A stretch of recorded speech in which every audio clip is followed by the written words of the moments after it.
WordPress users! Welcome to WP Interactions. Today I'll walk you through the process of creating your first dynamic interaction on your WordPress site step by step.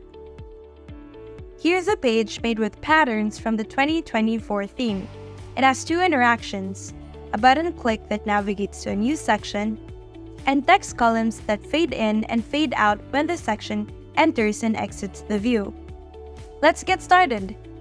The first interaction we want to make is the button that scrolls to a new section.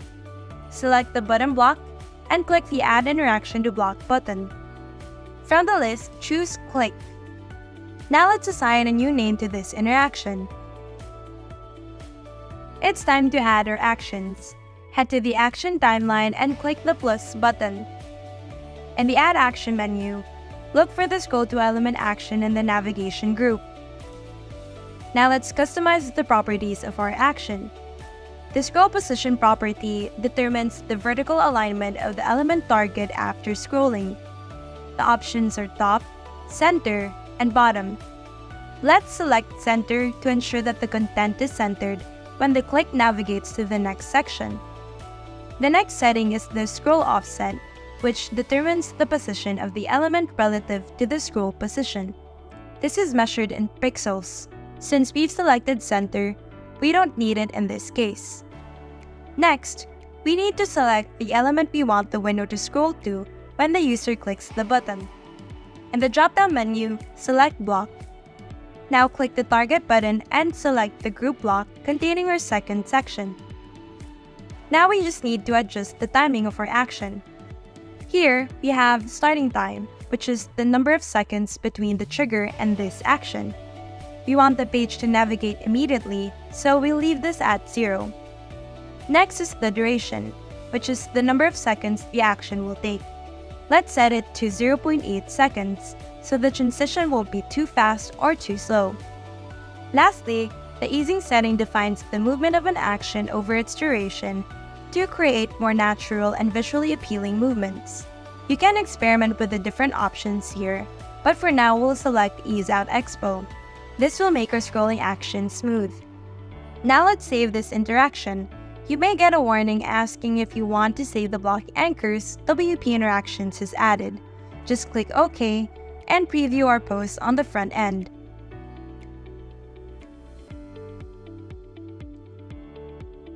We're done with the first part of our interaction.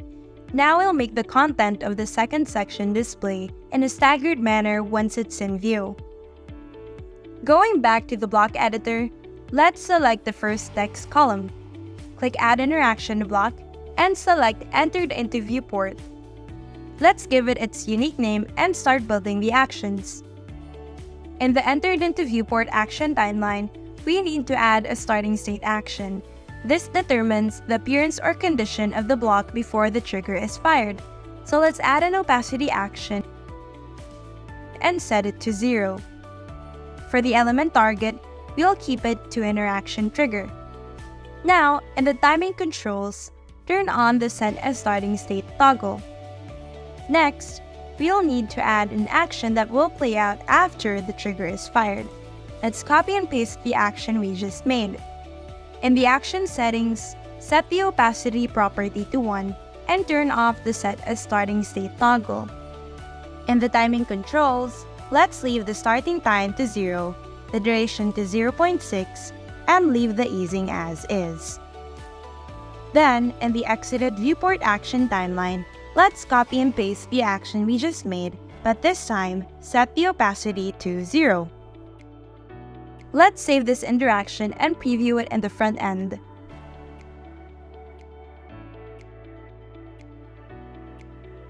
As you can see, this is only being applied to the first text column. To apply this action to each text column one by one, we'll assign a CSS class to each column block so we can target this in our interaction. Going back to the editor, select the first column and go to the block settings. In the advanced panel, you'll find the additional classes setting. Here, we'll put display column on scroll. Now repeat this for the rest of the columns in each section.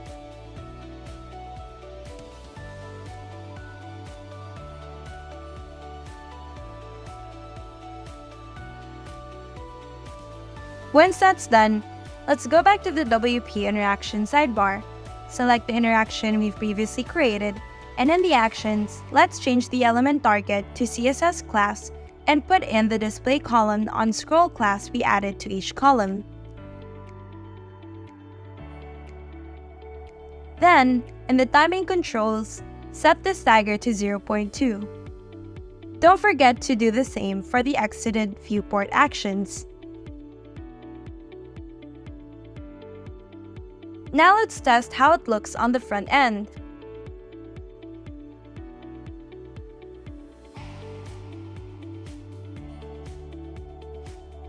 That looks great! And that's it. You've successfully created your first interaction with WP Interactions. Now, go ahead and explore more possibilities to enhance your WordPress site. And don't forget to subscribe to our channel for more tips and tutorials. Thanks for watching!